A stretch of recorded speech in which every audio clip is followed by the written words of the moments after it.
welcome to the second panel of the Queering Religion Conference, the title of which is Reparative Queering of Religious Institutions.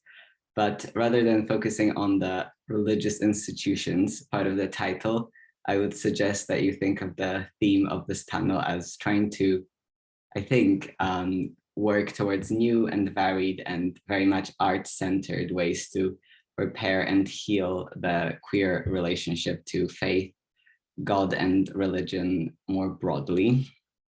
And just to introduce myself, my name is Alex Jagielski, and I'm at the moment finishing up my master's degree in comparative literature at King's College London. I'm here to chair this panel, by the way. My interests lie in queer and trans literary narratives, and I have been involved in Queer Disrupt in different ways in the past year. It's important for me to share that the theme of this conference and this panel is very personal rather than in any way academic to me, at least in this moment of my life.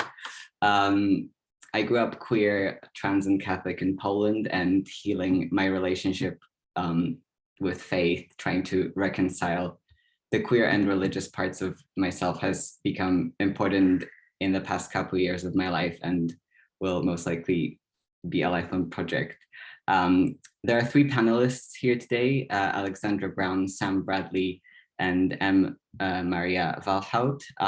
These three talks, I believe, will all take an art piece, visual art, film, or poetic practice and use it to discuss the complex relationship between queerness or transness and different aspects of religion. I think each talk will take a very different approach to exploring this relationship, ranging from more academic to narrative or poetic. We'll hear all three speakers first and then invite questions and have a conversation. I'm very excited to hear all three presentations. We will go in the order: first Maria, then Alexandra, then Sam. M. Maria Walhout is an artist, writer, and researcher based between London and Amsterdam. Their practice revolves around language, self, and body as unstable tools for unmaking sense. They specifically work at the intersections of queer, trans, and Christian identities, knowledges, and practices. Maria's practice-led PhD at the Art Research Department at Goldsmiths University of London investigates the Christian practice of glossolalia, or speaking in tongues, as a potential site of transliberation. So Maria, whenever you're ready. Thank you, Alex. I'm going to try and share the right portion of my screen. There we go. Can you let me know if that works? Yes. Great. Yeah, thank you for that introduction, and thank you so much for having me. Thank you to the organizers for having me. It's wonderful to be in a space of speaking about queer and religion, not as two separate topics, but as connected, interrelated, and perhaps even non-separable things. A space of possibility, or perhaps rather a space of possibilities in the plurality of our queerness and our religions and our embodiments. So often we are made to be in spaces where these two things are made to stand in opposition. And as a result, we are made to stand in the space of tension and of paradox. I was very happy to read the call out for this conference, and I'm intrigued by the title for this panel and to see what possibilities a reparative queering might offer in this respect. Before entering too freely or too naively into a space of possibility, though, I want to take a moment to hold some space for impossibility, specifically for the impossibility of the very thing that we are here to do today. In doing so, I want to take time to be with the many people who are not or no longer in this space with us, because this space of possibility might be too painful or too impossible for them, or it may have been foreclosed for them. Perhaps some of us who are here feel the same weight, the same difficulty on our chests, this tension of the paradox, of the non-separable, which at the same time is so rarely allowed to be together, and which for many has been or has had to be separated.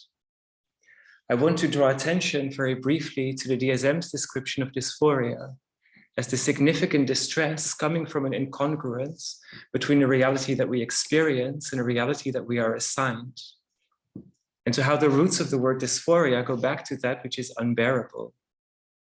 It is against that same difficulty, in the same space of paradox, that I write and speak, keeping next to my Amplified Bible a copy of the prophetically titled We Want It All, an anthology of radical transpoetics, to allow for some space of oscillation and some mixing of genre.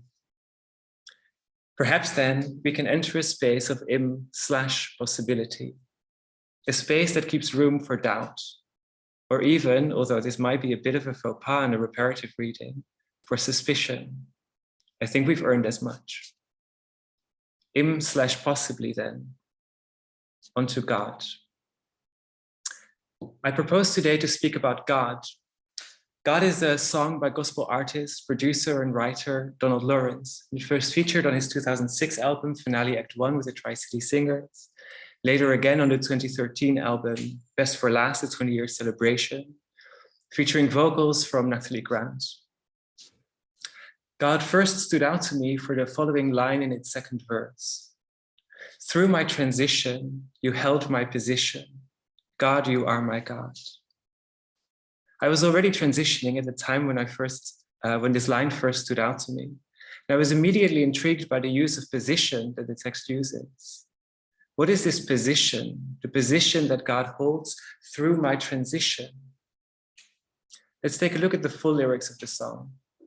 It goes, "O thou who knowest my beginning, thou who created the plan, who orchestrated my life's journey, God, you are my God. God of decisions, creator of answers, thou who ordained my way. Through my transition, you held my position. God, you are my God. I will forever give you praise, honor, and celebrate your name. God of the past, present, and who is to come. God, you are my God." In the 2013 recording of the song, Lawrence actually provides a reading for us on that line on position. When he comes in as a preacherly voice after the choir and Grant have carried the psalm. And he says, and forgive the gendering of God that he uses here. He says, he's God, isn't he? He's God, isn't he? Aren't you glad he's God and he's always in control? And when you're going through a transition, if God has ordained a position for you, he will hold that position till you get through your transition. That's why that line says that. Through my transition, you've held my position. Now, Lawrence wrote the song, so I'm sure that he knows why that line says that. But personally, I was disappointed at this reading. What's more, I cannot accept it. I understand where Lawrence is coming from.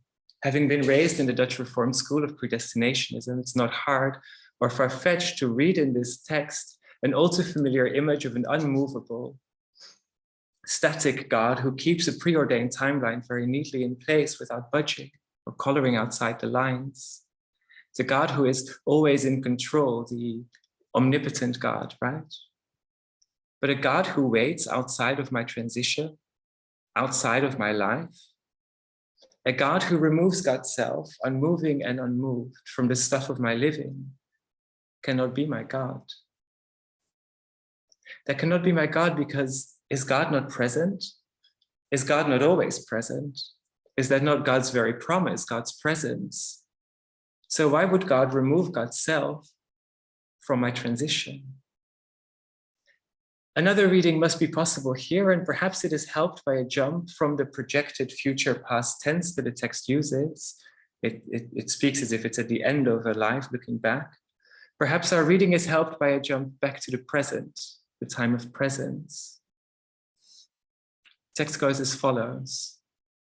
O thou who knows my beginning. God knows, intimately knows where I come from, because God has been there with me. Who creates the plan, currently, ongoingly orchestrates my life's journey. who's still here with me, involving God's self in my life. Whenever a plan is required, God is there. God of decisions, creator of answer, thou who ordains my way. I'm reminded of that line from Psalms 23 that says, you prepare a table before me in the presence of my enemies. God ordains at the same present moment when trouble arises. Through my transition, you hold my position then, not away from me, predestined for me, but with me. In present co-presence, God holds me in my position. But how can that position then be a future one? How can that position exist only in a projected future? How can that position be unmovingly awaiting, pending, in absence? How can a present God be anything but present? How can a present God hold anywhere but in co-presence? In present co-presence, position is a slippery thing, a shifting thing, a shivering thing. Logan February, and we want it all, reminds me of Sophie's little voice asking me, is it cold in the water? And with February, I answer that yes, it is quite cold. It is quite cold in these waters, in this trans space of liminality, of change, in these what Sophie calls depths endless of swimming, breathing, evaporating, in the trans space of renewal and removal, of loneliness and change, of closed doors where others only begin to open. It is quite cold in the waters of our trans baptism. Sometimes me and my trans friends need to call each other up multiple times a week just to catch up on how cold the water has been. But we work out our own salvation with reverence and awe and trembling, in the shivering of cold water and the warm swaying together with the music. Yes, position is a shifting thing. Transition is not a unilinear, one-directional thing. In fact, I would say it keeps on shifting and changing with the challenges of a gendered life and the slow unlocking of a boundless dreaming. These challenges and dreams form the present moment in which God is necessarily present, whether preparing a table or ordaining my way, giving repose from the world and creating ways to be in it.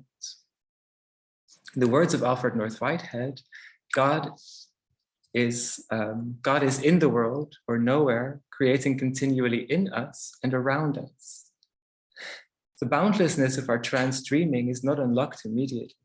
It requires constant and careful preparation, constant ordaining, constant shifting as we unlock our knowledge of this boundless, daring to dream a little bit more with each day.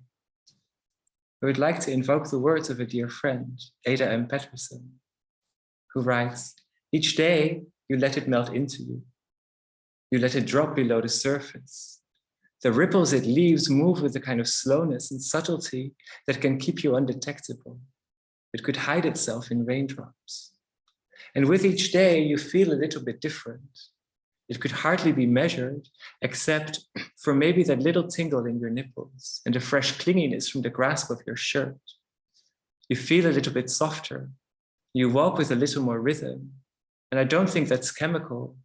I think you're just happier that you could hold your own narrative again, that your drowned life could find another kind of breath below the surface. Patterson's raindrops hiding or revealing the slowness of transition remind me of Whitehead's notion of the droplets through which process moves, where the temporal process is a transition from one actual entity to another. These entities are momentary events which perish immediately upon coming into being. The perishing marks the transition to the succeeding events. Time is not a single smooth flow, but comes into being in little droplets. To continue Whitehead's quote from earlier, the creative principle is everywhere, inanimate and so-called inanimate matter, in the ether, water, earth, human hearts. But this creation is a creative process, and the process is itself the actuality, since no sooner than you arrive, you start on a fresh journey. Insofar as we partake of this creative process, do we partake of the divine, of God. Patterson's life drowned life finding new breath, our slow and deeply transformational trans baptism, Sophie swimming and evaporating, the table prepared before us, Whitehead's notion of our partaking in the divine. In this present moment is where the ordaining of our way is so necessary. This present moment, although so much of it is experienced through a lag, is the moment where possibility exists, not in the past with all its past tenses and tensions, not in the future, which in the words of Hilma Latino, we are lagging behind and already fatigued by, nor in the projected future, which has come into being in either recent or far more distant pasts, but in the moment of our presence, in the presence of our moment, the presence of our bodies and the presence of our dreams in this now. It is in this now that we experience the divine creating continually in us new droplets of boundlessness, new reformations of our knowledge of self, new visions, perishing immediately into new presence. And this same now in which we require the creation around us, the ordaining of our way, of space for us, of space for our dreams, space for a table prepared for us in the present of our trouble, perishing immediately into new possibility. It is in this now that we require co-presence, being with, allyship, kinship. Being with, in the shifting position of the present, is not just empathy, seeing from a distance, but being moved by, but it is staying with, moving with. We don't only deserve dreaming, we deserve the reality of our dreams. We deserve the boundlessness. We want it all, boundless grace, boundless ordaining. In her text, What Flashes Up, Karen Barad writes about a version of the present that she refers to as the thick now, which is not just the infinitely thin slice of time that just so happens to be called the present moment, but the now is a crystallization of the past diffracted through the present, or elsewhere she says, the thick sense of multiple historicities and temporalities that exist in any given moment. And she notes very beautifully how the potential for justice exists in the thick now of the present moment. What if it is here that God ordains? What if God is ordaining justice for us?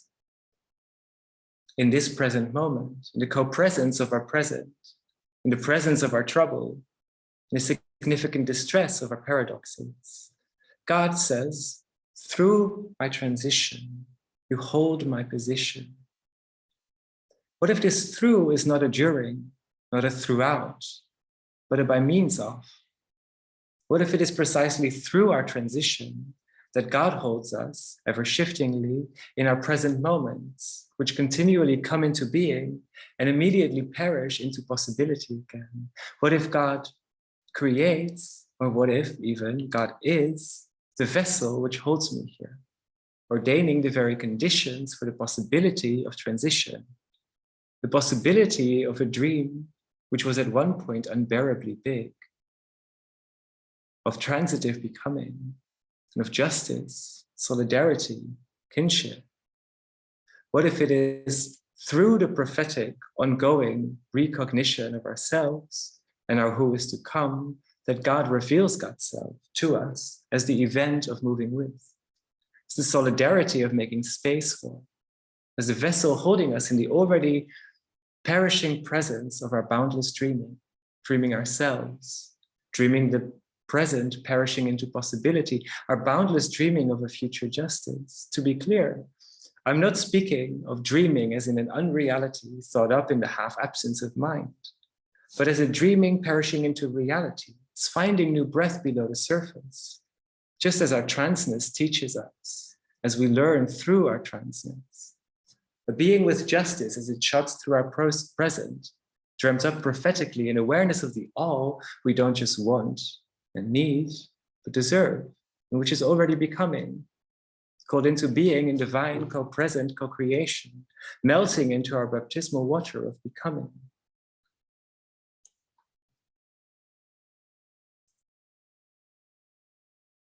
I'm uncertain of how exactly to finish this text. The last stanza of God starts, "Whatever you do with me, it is all right. You have my total trust." And I suppose a reading of that is possible in which we can trust fully in our and God's co-presence, in our partaking of a mutual dream of justice to come. But while I can read God's creating in us the conditions for the possibility of a dream of trans-justice, I must admit to my suspicions about this creation around us. For the last few days, I've had the document in which I'm writing this presentation opened on my computer, and I've deleted as many conclusions as I've written. In one of those days, I went with some of my friends to a self-defense class, organized especially for trans women. There was such a beautiful level of kinship there, but the overwhelming reality was that we were all there because we felt we needed to be. Because the world around us is not keeping us safe. There was a chilling moment during the class that I've not been able to shake. After a number of exercises using our breath and our voice, we spoke on the importance of using our voices to alert the people around us of the danger we are in. The trainer, who is cisgender, made an offhanded remark that, of course, this does not mean that those who will hear you will always come to your help. And I think I've never heard a silence as loud as that from a room full of trans girls who know this all too well. The reality of our present moment leaves me with my suspicions. Maybe I'm too emotional from it all to check if that's theologically sound. Maybe that's the point. On some days, I can dream our position shifting towards justice.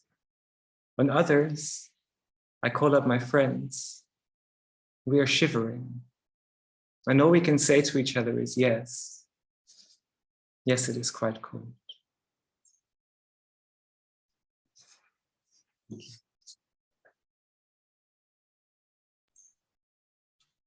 Thank you so much, Maria. That was so wonderful and really beautiful.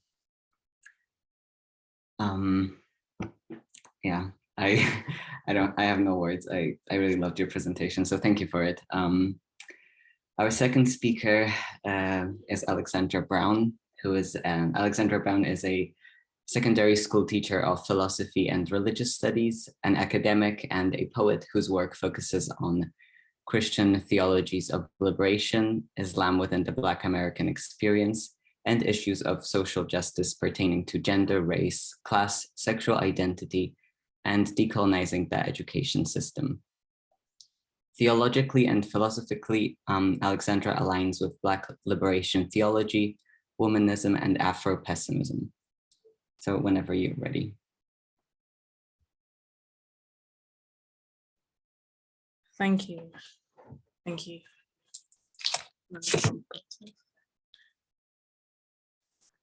Okay, before I begin, I just wish to say a massive thank you to Queer Disrupt and the Berlin Grad School of Muslim Cultures and Societies for this wonderful opportunity. It's a privilege and an honor to share this platform with you.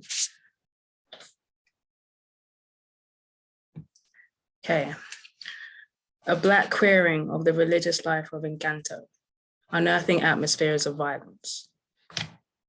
I wish to dedicate this piece to my closest friend, Dominique Williams.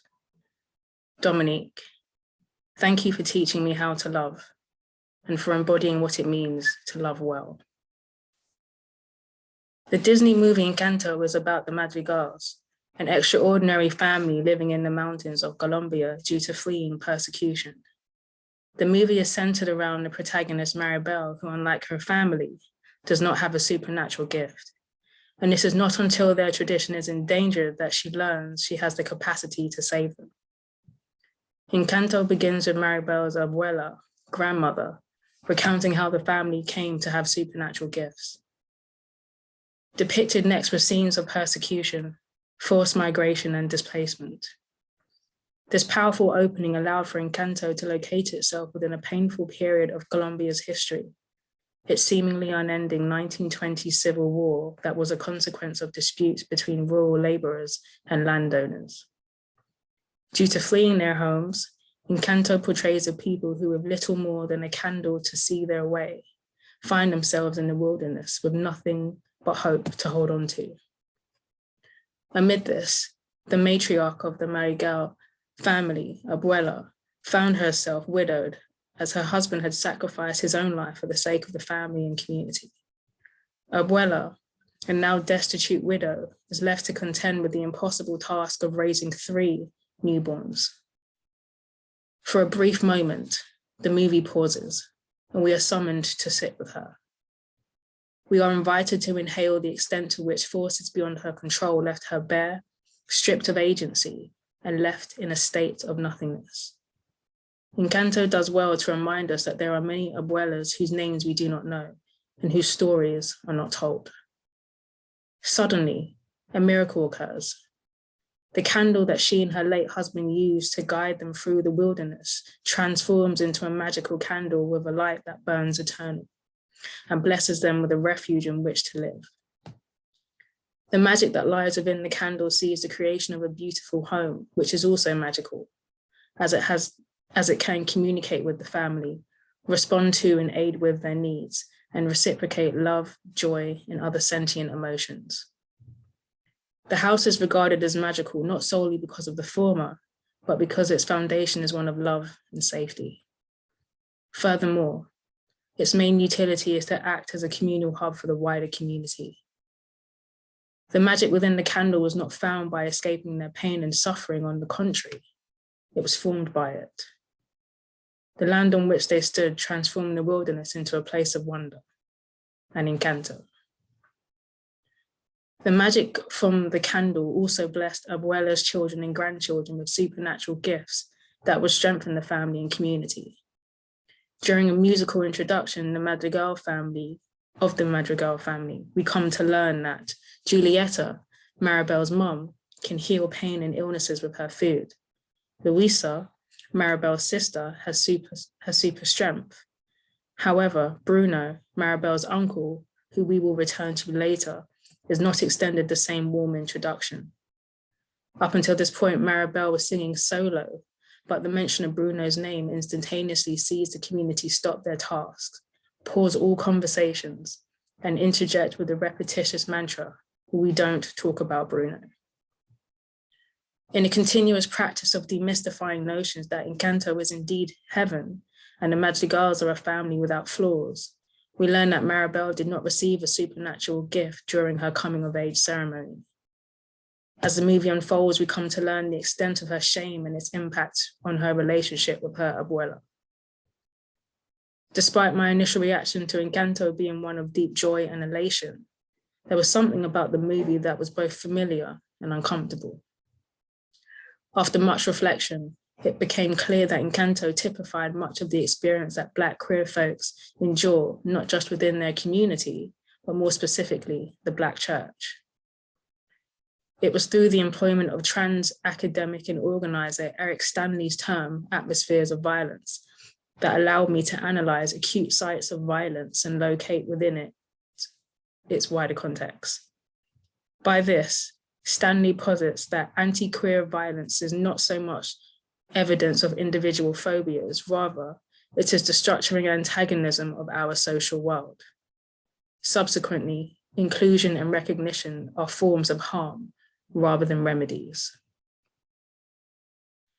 Through a Black queering of Encanto, I will unearth and draw parallels to the ways in which the oppressive treatment of Maribel and Bruno, Black queer folks, is not only necessary for the integrity of the Madrigal family, the Black church, but more to the point, essential for its survival. I will then close with a prayer to the divine. Maribel's relationship with her abuela. Maribel and her abuela's fractured relationship can be traced back to the failure of her coming of age ceremony. From that moment on, Maribel was both consciously and subconsciously viewed as tainted. We must be mindful that in a family full of extraordinary individuals, one can never be perceived as just normal. Existing in such an environment means that one's defined humanity will always fall on either side of an extremity, superhuman on one side and subhuman on the other. In the build-up to Maribel's younger cousin's coming of age ceremony, her abuela explicitly states, "The whole town relies on our family. on our gifts. The best way for some of us to help is to step aside and let the family do what they do best. It was at this point that Abuela made it clear that Maribel does not contribute anything of value, and her subhuman nature damages the prestige of the family while simultaneously hindering its gifts. In the following scene, we see Maribel solemnly wandering the house after not being included in the family's celebratory photo following her cousin's successful coming-of-age ceremony. She notices the foundation of the house tearing, the walls cracking, and the candle which holds the family's power diminishing. In a panic, she runs back to the party and informs her abuela of what she has seen. Following a less than thorough inspection, she looks at Maribel with disappointment, turns back to the community and assures them that the house is fine and the magic is strong. The next day, in an act of resistance, Maribel speaks to her sister Luisa about the events of the night before. Luisa admits that not only has her strength been diminishing, she kindly adds that the family and community's overdependence on her super strength is causing her to feel burnt out, but fears she cannot express this as her self-worth is tied up in her excessive service to others. These two scenes are deeply emblematic of the ostracization that Black queer folks experience in the Black church. We labor, perceive, and operate from the margins, and it is this solitary, lonely position of an outcast that grants us insight and allows us to empathize with others on a much greater level. Like Maribel, we too carry the blessings and burdens that come with this gift of loneliness. When Black queer folks unapologetically declare that the colonial heteropatriarchal foundation that the Black church resides on often leads to an exploitative consumption of its members' labor, which then perpetuates a cycle of self-loathing and poor mental health, our concerns are dismissed, and we are oppressively reminded that it is an honor to utilize our gifts for the kingdom. But how can this be when this once avenue for flourishing has become transactional for one's inclusion and atonement? Additionally, when Black queer folks speak to the cracks in the church walls and the absence of God's light caused by legacies of unspoken violent norms, e.g., the church's complicity in legitimizing a capitalist society that treats human bodies as expendable, the harm that arises when church leaders worship at the altar of misogyny and ableism, and erasing queer lives and contributions from church history. We are told that our cries are too loud, and our pain is rendered a product of our irrational imagination or simply non-existent. We are then chastised for disrupting supposedly harmonious traditions through heretical deviations of the gospel. There is a suffocation that derives from being both the church's conscience and antagonism. In the bid for more oxygen, like Maribel, we too have learned to plasticize our flesh so that we might find sanctuary in a house that our bodies can never truly call home. At the nucleus of this multi-layered atmospheric violence within both the Madrigal family and the Black church is a dependency for minimalized members to help prepare the table they are never invited to feast on. And any crumbs that are to be enjoyed will require and result in the contortion of the body, which will see them become entangled in that which seeks to destroy them. Both sides have become a community in which its weary members hide behind each other, but in unity congregate behind the visibility and outspokenness of their fugitive siblings. In reality, the Madrigals could not find ease or peace in the promise that the candle would always provide for them. And it seems that the providence and grace of the divine cannot quench the Black church's thirst. As members within both communities live in fear, their performative comfort is dependent on their capacity to navigate with velvet feet and a secretive heart. Christ, have mercy. Like the Madrigals, perhaps the Black church will finally accept that their salvation can only be achieved for a holy defiance that embeds relentless truth-telling at its core. Through a sequence of revelatory events, Maribel comes to learn that restoring the family's magic will necessitate the help of Bruno. I want to talk about Bruno. We need to talk about the rejection and exile of Bruno. Searching for clues late one evening, Maribel sees a rat scurrying across the floor, which then creeps behind a hanging photo. Curious, she follows it, and unbeknownst to her, she finds a secret passage, a secret place. As she walks along the rat-infested, dark and gloomy corridor, her attention turns to the leaking pipes and pre-existing and worsening cracks in the wall. Suddenly, lightning strikes, and she catches a glimpse of Bruno. Their eyes meet, he runs, and she chases after him. Maribel eventually catches him. They talk, and through the power of vulnerability, Bruno begins to undress the garments of bondage, and we all bear witness to how he spends much of his time plastering the cracks on the inside of the house, further raising questions about the duration and the extent to which the family's power has been diminishing. How every time he enters another part of his lair, he performs good luck rituals, which include not stepping on certain tiles, knocking on wood, and crossing his fingers as he enters his room. He then admits he left because his gift of seeing visions of the future was not helping the family. Amid this, Maribel notices that his small, rusty dining room table situated against the wall has a crack above it. Intrigued, she places her head against the wall and realizes that the table is adjacent to the Madrigal's grand dining room table. Maribel then has flashbacks to the song, We Don't Talk About Bruno, in which the following was sung. Everyone grew to live in fear of him. He always left Abuela and the family fumbling and grappling with prophecies they couldn't understand. Whatever he speaks into existence, i.e. ill health and shattered dreams, comes to pass. Overwhelmed by the realization that Bruno could see and hear everything that was and has ever been said about him, Maribel lowers her head in shame. It is then that she notices that on the dining room table is a beautiful floral outline of a plate mat that has Bruno written at the top, with cutlery on either side. What is particularly striking about this moment is that whilst the family in all their comfort and luxury were unwilling to love a being that did not resemble them, in the secret place, Bruno's name was boldly and beautifully written in glory. Through a black queering of Bruno's body, this act is reminiscent of how our ancestors lived in both chains and defiance, and despite their bodies being dominated, their minds were not. Bruno typified how in the secret place, the most persecuted can still honor their selfhood.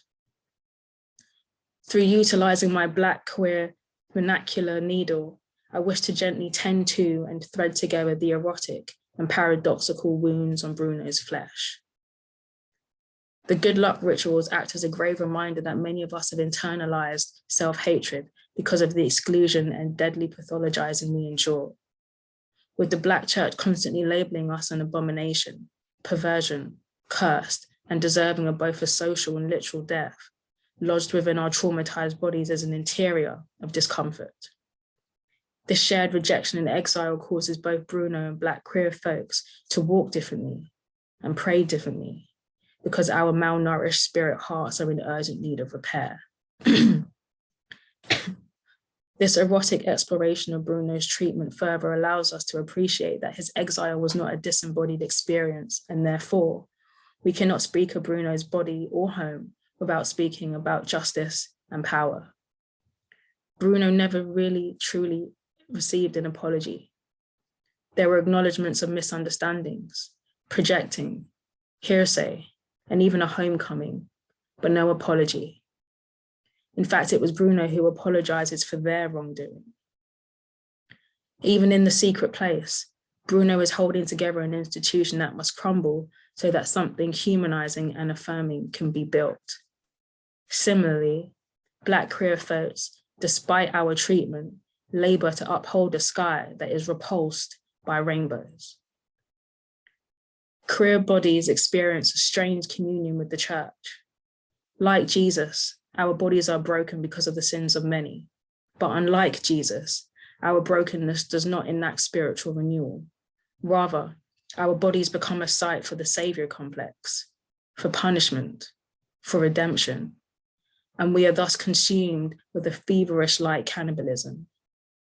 Then the church, in an act of self-righteous piety, places a wreath of grief upon the head of Black queer folks and calls it holy. And we are then dragged out of the church doors and trafficked to a treacherous nowhere where we are nailed to the cross of whiteness. Some of us cocoon until we resurrect on the Sunday, but within us is born a quiet sorrow.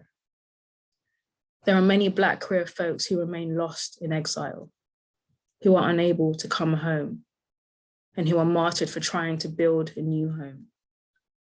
Where is their requiem?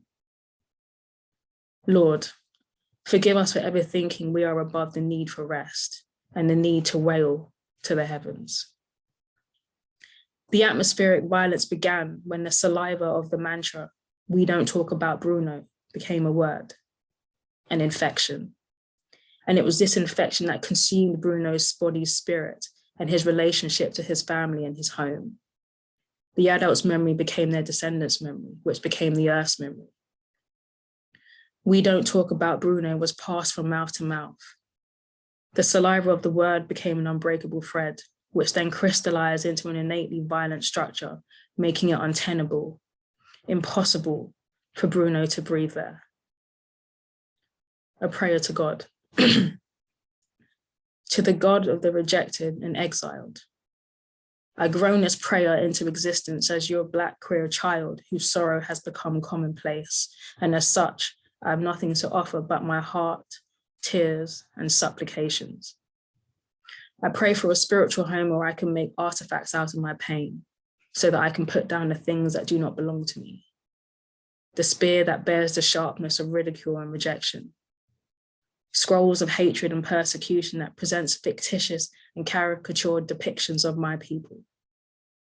Stained glass fragments of my broken heart that bears an image of me in exile, because I have internalized the lie that said I was incapable, undeserving, and too broken to be loved. And a bottle that contains my formerly imprisoned tears. Let it read below. These precious minerals were extracted from a body who was born knowing how to cry, but learned how to cry in silence. I pray that these artifacts are not preserved with promises of eternal sunshine, but rather are kept in a memorial site for lament and relief, where consumption is prohibited. Let this be a place where Black queer folks can make pilgrimage, lay down those things, and leave knowing our deepest sorrow does not own us.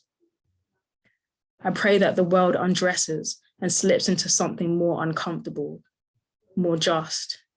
And through this, the Black church learns to marvel at how our naked Black queer bodies heals, teaches, loves, and fights for a community that does not fight for us.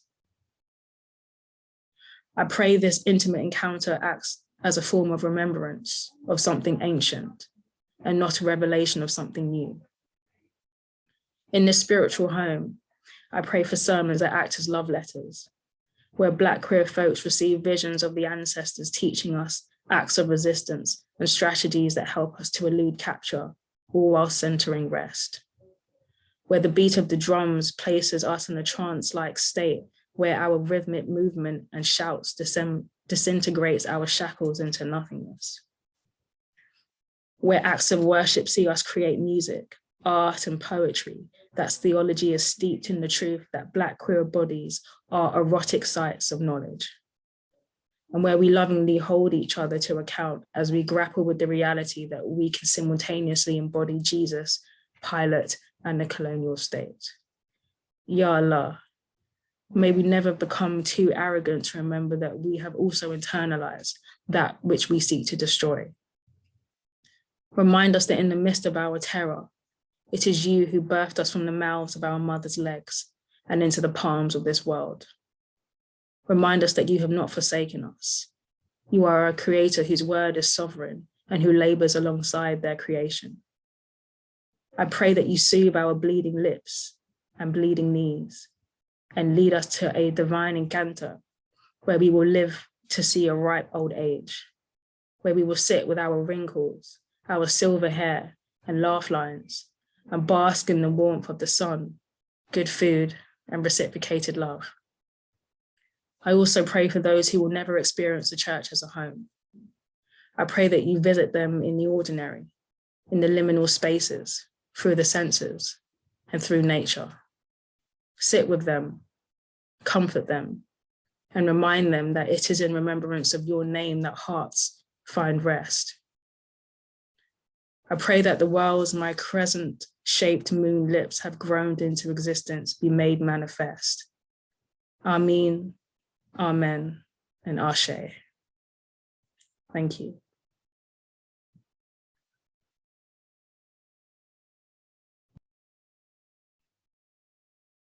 Thank you. Thank you for the truly wonderful presentation. And I thank you for the prayer as well. Our final speaker is Sam Bradley. Samuel Bradley is a second-year PhD student at King's College London. His research focuses on treatment of withdrawal, detachment, and retreat in 20th century queer literature and art. The paper he will be presenting today forms part of his final thesis chapter on Derek Jarman as a queer hermit and a distant object of pilgrimage. So whenever you're ready. Thanks, Alex. And thank you everyone at Queer Disrupt for having me today. It's been genuinely great to just have my mind expanded by so many great speakers. So thank you for that. I'm just going to go through the rigmarole of sharing my screen and slide sharing. Okay, did that work? No, at the moment I at least can't see anything. That's exciting. We do have that there now. Yeah. Brill. As you can see, technology is not my strong suit, but it's only going to get better from here. Okay, great. So yeah, just a bit of context before I begin. So Derek Jarman was an English visual artist, sculptor, writer, activist, and he died in 1994 from complications after his AIDS diagnosis. And just before I begin, I'd actually like to talk about this image here, which is actually it's Jarman after he was made a saint by a group of drag nuns called the Sisters of Perpetual Indulgence.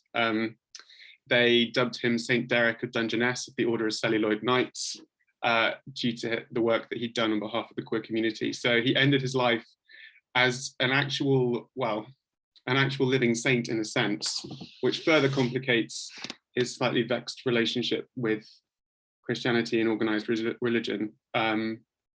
So yeah, I just wanted to start off with that slightly confusing image before I go into greater detail.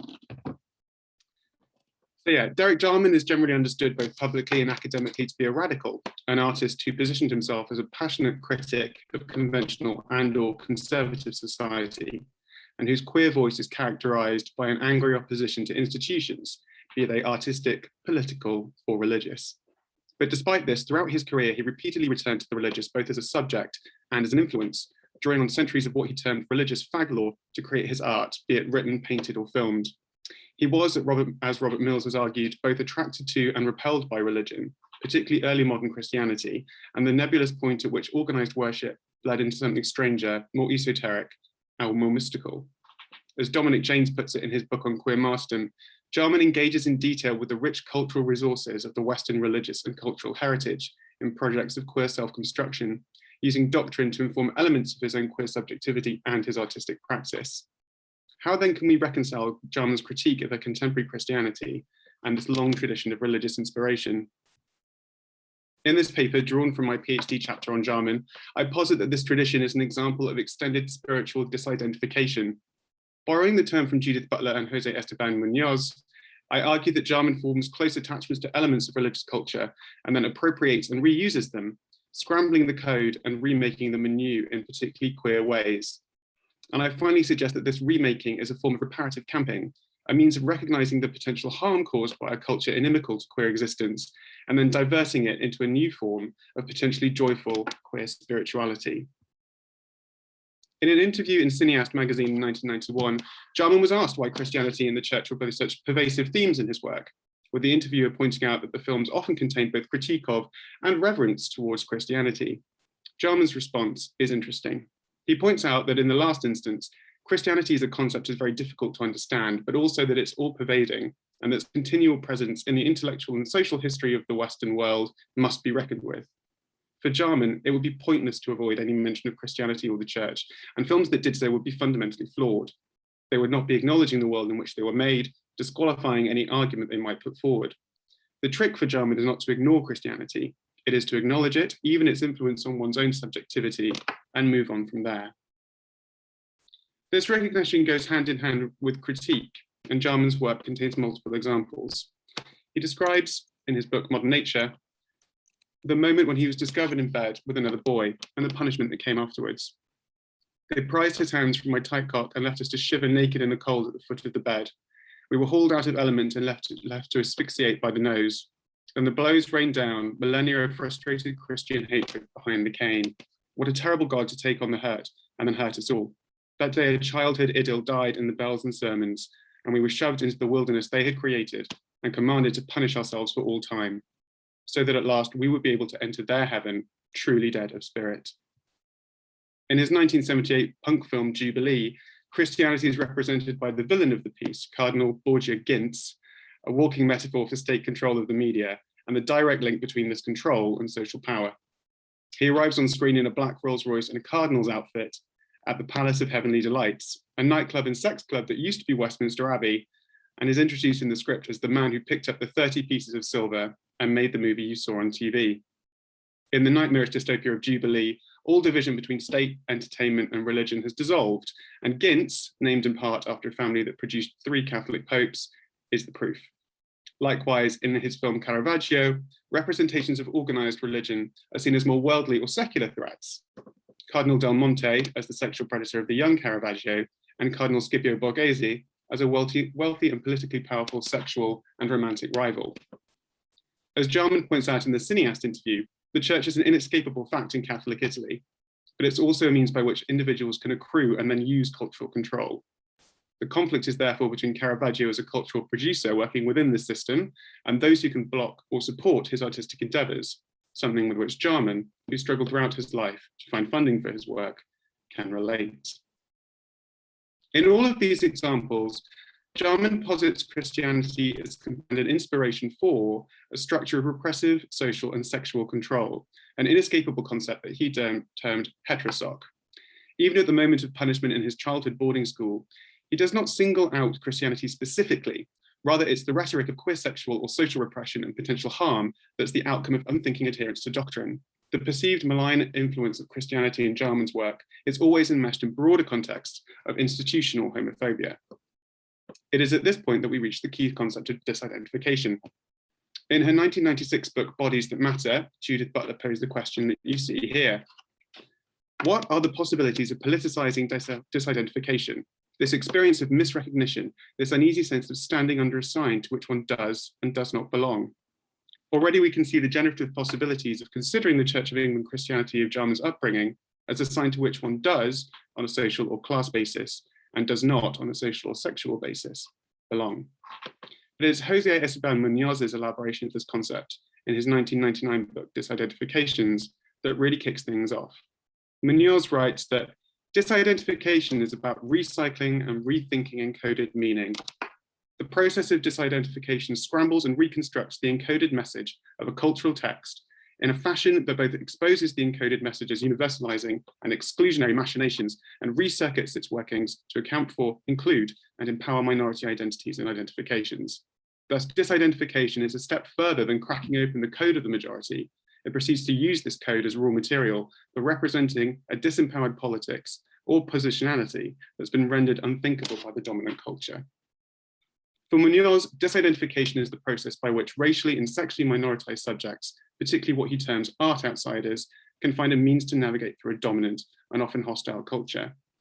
To disidentify is to, Muñoz again, read oneself in a moment, object, or subject that's not culturally coded to connect with the disidentifying subject.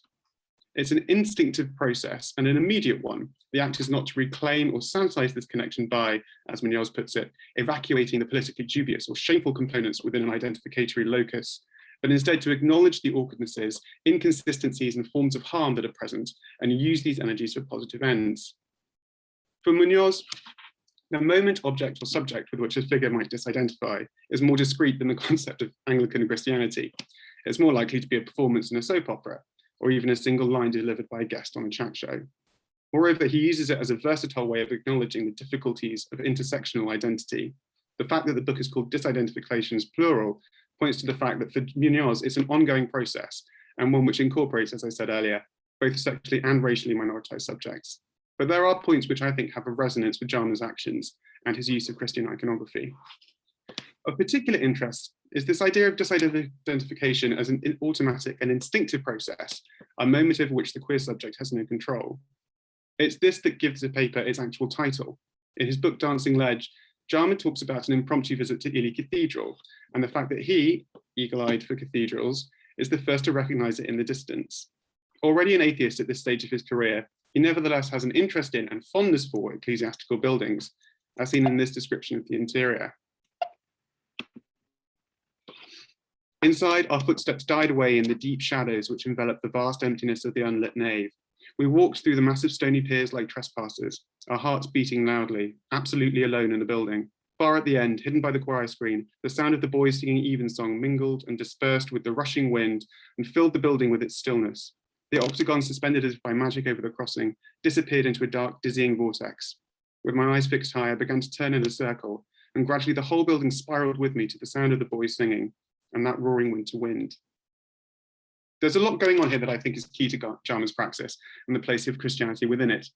To frame it in spatial and or social terms, the presence of Jarman and his companions like trespassers in the body of the church is telling, as is the emptiness and neutrality of the space itself. There is no incompatibility between them, there's no form of control. The church, in the absence of a congregation, but filled with the bodiless voices of the invisible choir, becomes an aesthetic experience, an element in a moment of altered perspective as Jarman spins, distorting his vision queerly. Within this passage, we can see a process of synthesis, a combination of the natural in terms of the wind, the secular, the trespassing body, the spiritual, the setting and music, and the visionary that acts as a sort of microcosm for Jarman's art as a whole. This is just one small quote from one of Jarman's many works, but I think it suggests some fruitful ways of looking at how he disidentifies, forming sometimes awkward attractions to elements of Christianity and then co-opting them to his own artistic ends. To return to Munoz, he takes on and scrambles elements of the code, the singing of evensong, and the empty space of the nave, the octagon, and turns them instead into a moment of isolated queer union, and, in his subsequent writing about it, artistic expression. But to return to the title of this panel, how might become something reparative? In her essay Paranoid Reading versus Reparative Reading, Eve Kosofsky-Sedgwick draws some interesting conclusions about how reparative practice might work in a cultural context.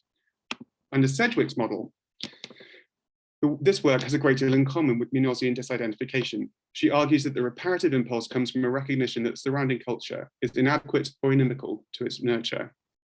For Sedgwick, camp is the perfect example of the reparative impulse in action, and it's interesting to see her formulation shown here. Camp is the communal, historically dense exploration of a variety of reparative practices, including but not limited to the passionate, often hilarious antiquarianism, the prodigal production of alternative historiographies, the over-attachment to fragmentary, marginal, waste, or leftover products, the rich, highly interruptive effect of variety, the irrepressible fascination with the ventriloquistic experimentation, the disorienting, she loves a tongue twister, the disorienting juxtapositions of present with past and popular with high culture. Sedgwick mentions Furbank, John Waters, and Kenneth Anger as examples of this particular reparative form, and I don't think it would be too much of a stretch to include Jarman as well. Jarman's reworking of Christian forms in his films, books, and visual art are efforts to do precisely this: add queer significance to cultural resources that might, at first, prove hostile to queer existence, to rework the past and bring it into the present as a means of critique, functioning as an exploration of the spiritual and mystic on his own very queer terms. This reworking takes multiple forms. In Sebastian, his 1976 ventriloquistic retelling of the Martyrdom of St. Sebastian, Jarman scrambles the readily recognizable code again, switching the narrative from one of discrimination on the grounds of Christianity to something murkier. Sebastian is religiously different from his fellows and is isolated on the basis of this apparent difference, but he's not secretly a Christian. Instead, he's a follower of the pagan god Phoebus Apollo. that this does not stop his comrades from abusing him as a suspected Christian and using the word as a pointed insult.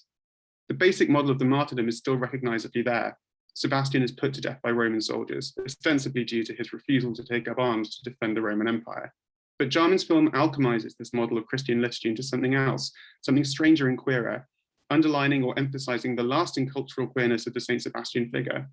Sebastian becomes at once a beautiful body to be adored, a social outcast, a worshipper of ambiguous private and public religions, and a stand-in for both the contemporary queer and classical Christian subjects as discrimination and hate.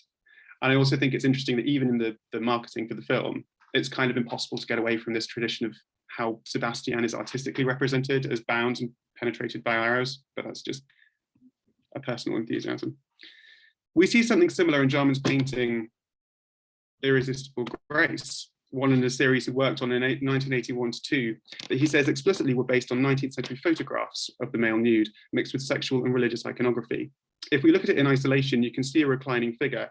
The skull is a marker of mortality, suggestions of other figures bending over or carrying the first, with the dark color palette and the use of gold leaf redolent of church adornments. If we look at it in conjunction with Caravaggio's The Entombment of Jesus, you can see that Jarman's painting is based heavily on the earlier one in terms of layout and content. The reclining figure replacing Jesus, the figure of St. John reoriented homoerotically closer to the dead figure's lips, and the face of Mary replaced with this golden egg shape, a powerful symbol in Hermetic alchemy, and sometimes interpreted as a metaphor for Mary herself. As in Sebastian, Jarman appropriates and alters, queers further, religious content towards his own ends, incorporating elements of his own more eclectic spirituality, the worship of Phoebus Apollo, alchemical elements, and homoeroticism, or explicit homosexuality. This finds its ultimate expression in Jarman's 1990 film The Garden, a reworking of religious themes on queer terms. In this loose retelling of the Passion, Christ's place is taken by a pair of gay lovers who are subjected to the same persecutions and who are ultimately sacrificed. In this film, Jarman breaks down the universal themes of sacrifice and scapegoating and then builds them back up again, drawing parallels between religious and queer oppression, or reworking fundamental Christian doctrine into his own alternative historiography, replete with alchemical elements, temporal anachronisms, camp interludes, and injections of low culture. This film, with its argument for empathy, its clear critique of contemporary society, and its flashes of flowering queer utopia, is the crowning example of Jarman's disidentification, how he can identify with and reappropriate elements of a hostile culture and turn them instead into an argument for queer subjectivity, queer respect, and maybe a queer spirituality.